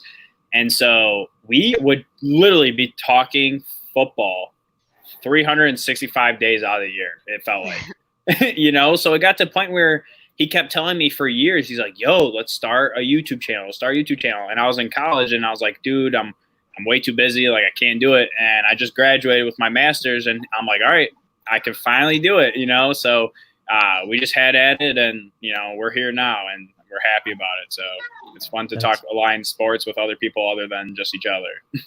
It's really cool. And I'm going to go to JMO next. What made you want to become a Lions YouTuber? Or a YouTuber, because I know you cover the Pistons too, so I don't want to just say that. But what made you want to become a YouTuber and cover Detroit sports? Well, I mean, my first video was a Lions video, so I guess you could take that. But yes, I do cover all Detroit sports. For all my basketball fans, make sure you check out my channel. But you know what, Jim, this is my favorite question you ever asked because my story is a little funny. So I used to be like, just like the people in the chat watching Lions YouTubers. And I used to do it with DVE, Man Beast, Everything King, my boy Nomis, 313 Hitman. And I used to just talk to them all the time. But this is what happened. You'll want to know why 313 JMO started with the rants, everything, speaking the facts, letting y'all know, because some stupid Giants fan was talking smack. He was like, in 2016, I said y'all only beat us because Stafford was hurt and we had all these injuries. And he just kept telling me, oh, no, we beat y'all because y'all suck. Oh, no, we going to crush y'all. I'm like, when we see y'all next year in the second game, we're going to blow y'all out in y'all house. And we kept arguing about it. And lo and behold, I watched Jamal Agnew return a punt. I start recording the video like I told you, you stupid idiot Giants fan. Like you tell him, J-Mo. right. I went off. I'm like, I told you, you stupid idiot Giants fans, because it was multiple Giants fans that we was gonna whoop y'all, and y'all got lucky, and y'all only won because Stafford was hurt. Then they all went ghost, ran away, and I never heard from them again. But that's why I started my channel, because I had to prove to these people that think they know football that you weren't right and you got lucky and my football team is going to whoop yours. And that's what happened. So after that, I just kept making videos. But, yeah, shout out to the Giants fan that was talking smack, man. And Jamal Agnew ran it back. Never heard from him, man. All right, Luke, what is your story? Why did you become a Lions YouTuber? Well, first of all, if you really, really want to know my story, you got to go and check out the Queen's channel, Miss Rachel Marie Sports. You got to go and check it out. Subscribe, hit that like button, that notification bell, and check out her new segment, You Ain't Lying, where she interviews me and asks me all these questions and more. But to give it to you short and sweet, everybody has an addiction. Some people are addicted to drugs. Some people are addicted to alcohol. Some people are addicted to cars. I'm addicted to football. And when the opportunity presented itself for me to do the YouTube thing, I was going to just do any and everything football. But then the sweet old media came into the play, and I noticed that they just never really talked about the Lions. And I was like, I'm not finna give the Dallas Cowboys no more publicity. I'm not finna give no market that's already getting publicity. I'm going to aim for the underdogs and the people who are not getting their just due. And then somebody said something to me stupid, just like J-Mo. And I was like, okay, well, Lion football it is. Because I can show you better than I can tell you. See, I not only did I play this game, I can teach it too. And so I'm like, okay. And that's what lit it up for me, man. It was just being able to say, okay, you know, I want to be able to have people be on the same accord. But the biggest thing was I got really tired of seeing so many different Lions YouTubers and never seen them together. And I figure, why not? Why not? We can change all the narratives by simply being able to all work together and come together and create a bigger community where people know if I go here, I'm gonna get to see all the YouTubers that I respect and love in one spot. That's what it was about. It wasn't about no singular move or nothing like that. So that's what got me to be a YouTuber. My story is a little bit different. We started podcasting in 2014, and basically me and Tim used to talk all the time, Lions, just all the time, watch the games together. You know, he'd come over, we'd watch the team game on the big screen, and you know, we'd see the press conferences afterwards, like, you know, well, you know, this doesn't matter, like the referee calls and stuff like that, the things that happened to this team, and I just got so sick and tired of nobody really talking about. You know, it was almost taboo back then to kind of talk about the ref situations that happen and how many times we get screwed and all that stuff. And, you know, we just both got angry and decided we would start ranting. So that was the early days. And I just love my team. You know, I want to see a winner here before I die, which, you know, and that's it. You know, that was it for us, man. And I've been hooked on Lions football for most of my adult life. And I just, you know, I have a passion for it. And I think everyone on this panel has a passion for what they do. And you should subscribe to each channel because everybody brings a different perspective. Andrew's not like Rachel. Rachel's not like me. Luke's not like J-Mo, thank God. And no, I'm just kidding, J-Mo. It's that for the day. It's that for the day. I don't know why I get him all the time, but I love that, man. It's funny. But, you know, guys, seriously, we are very passionate about what we do, and I would hope you would subscribe to each and every channel because you'll get just a different flavor on your favorite team. So I really love that. We're going to go to your questions now and then final thoughts. If you can put your questions in the chat, and members of the panel, if you see one and I missed it, please let me know.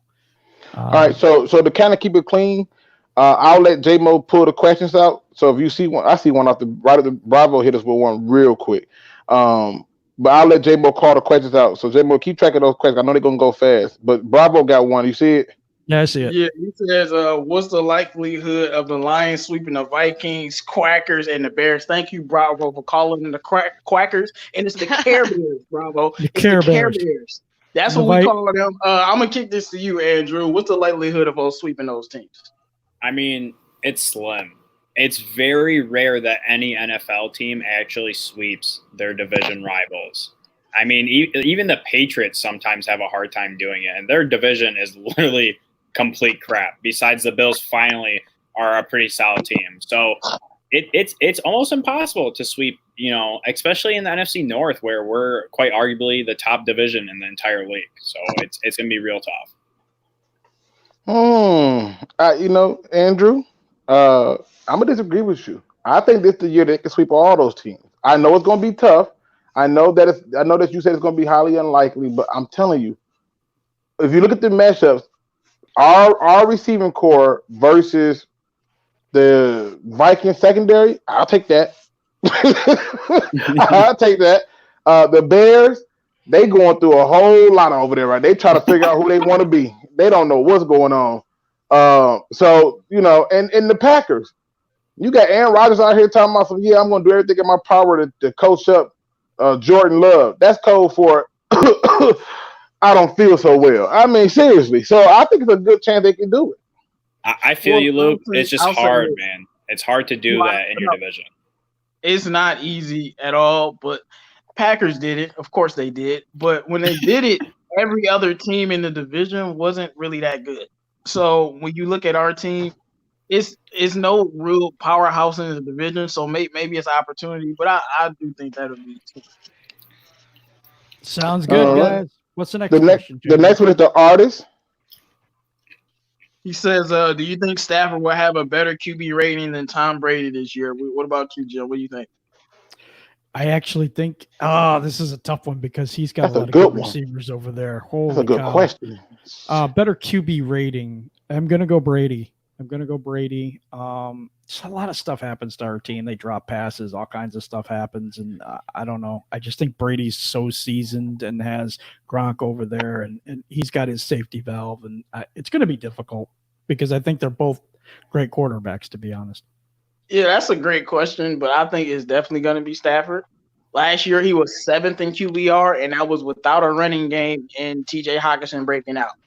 That's going to happen. Both of those things are going to happen this year. So I think he'll be probably like top 5 in QBR. That's a great question, though. That is a really good question. Says, J-Mo, how can we keep Bob Quinn and Matty P for 10 years? Win the division. That's all I got to say. I see one from Jordan Cartwright. He says, who has the best linebacker room in the division? I'll take that one. The Bears. I can name them all. Roquan Smith, Khalil Mack. You added Robert Quinn, who's going to be kind of like a Jack-style linebacker. Yep. Then you still got Danny Trevathan. Yep. The Bears do. I like them more so than I do the Kendricks and Bard group. So, the Bears do, in my opinion. Let me see. What else we got? I want to make sure we don't miss none, people. Get them questions in there. We're going to try to hit them all as much as we can. Harry Sanders says, Rachel Marie Sports, were you able to watch Lions, Dolphins, Lions, Bucks in person? I answered him in the chat as well, but I was in Tampa in 2017, in Miami in 2018. I do not miss any games that the Lions play in Florida, be it preseason. I think the last game before that was preseason 2016 in Jacksonville. If the Lions come to Florida, I will be there. So if you guys are ever traveling down to Florida for any Lions game, hit me up and we'll annoy the home fans together. I love that. J-Mo, do you see Motown? Yeah, Motown. Yeah, he says Motown Football says Jadeveon Clowney has been in free agency for a while. If his cost starts to slip more, would you sign him for how much? To be honest, I think Jadeveon would take this team to a playoff win level. I'm going to tell you this. At first, I would take him if the price decreased. But in our defense, I really don't see that much difference from him and Trey Flowers, like the actual roles they'll play in the defense. But obviously, if you add him to the pass rush, it's going to be better. He's going to require more double teams. But I'm not really that keen on paying him. Like, price going down, it had to go down from like 17, 18 million to like 12 million, and then I might pay you. But I don't think he makes us a playoff team either, just by coming here. He's not that good. You think it'll go that far? I don't think it can go that far. Plus, I think because we are the Lions, the price is going to get driven up. It's not. I don't think it can go that far, but that's how far it would have to go for me to consider taking him on the team. Okay, I support that. This one is from Go Lions. He says, at the show, do you believe we have the staff to develop players to keep cap low? Good question, Go Lions. Andrew, what do you think? Yeah, I feel like some of our coaches are really good at developing players. Like when you look at Undlin, he had top 10 secondaries, and who the heck did the Eagles have in their secondary? Nobody, because their whole starting core was hurt. And you look at McKenzie from the Titans. They don't really have any elite linebackers, but they had an elite linebacker core in terms of productivity. So we have a lot of coaches that seem to bring the best out of their players, and they didn't even have top-tier players. And now that you add players to their defensive rooms, like Trey Flowers, a Danny Shelton, a Tracy Walker. You know, Trafant's been a top 10 cornerback for a while. You know, there's a lot of players that are upgrades from what they had at their previous roles. So I think they'll be able to develop them into even more talented players than they previously were. All right, Rachel, real quick, what are your thoughts on that? You think we got the staff to develop players?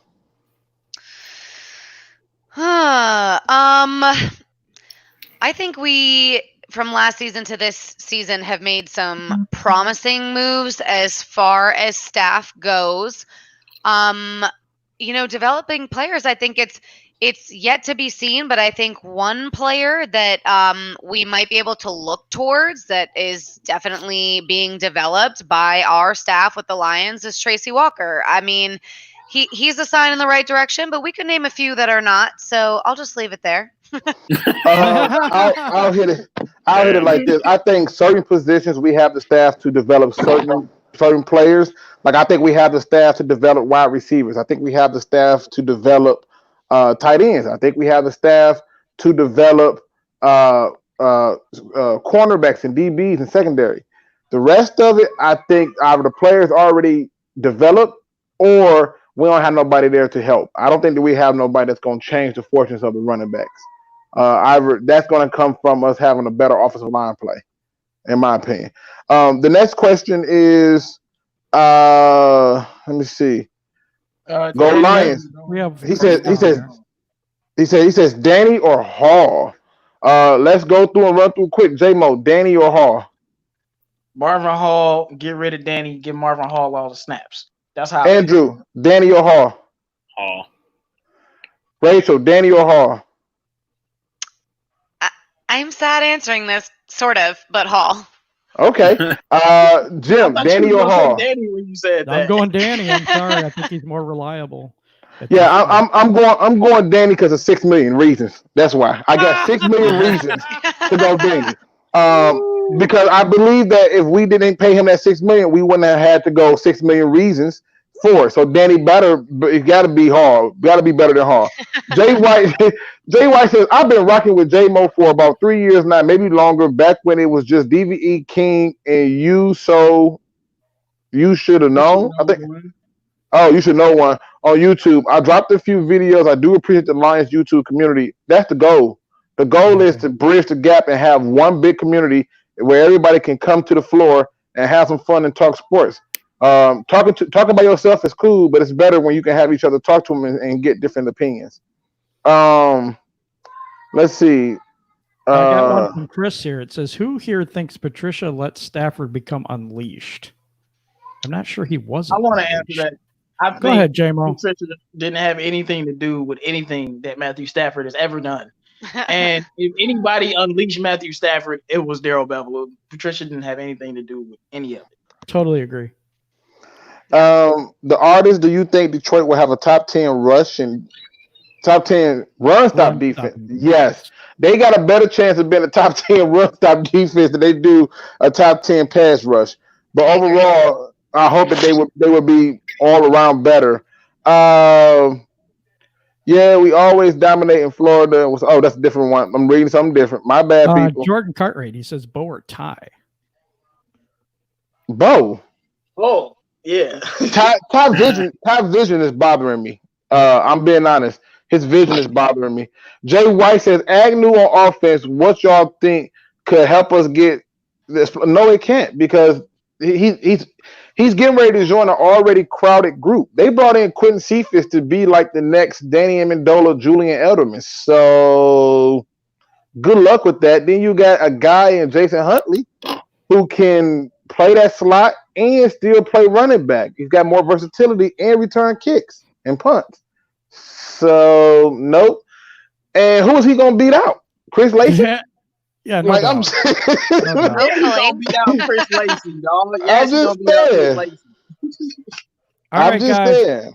I'm going to cut the questions for now. We're going to go to final thoughts, and I'm going to go to Rachel first.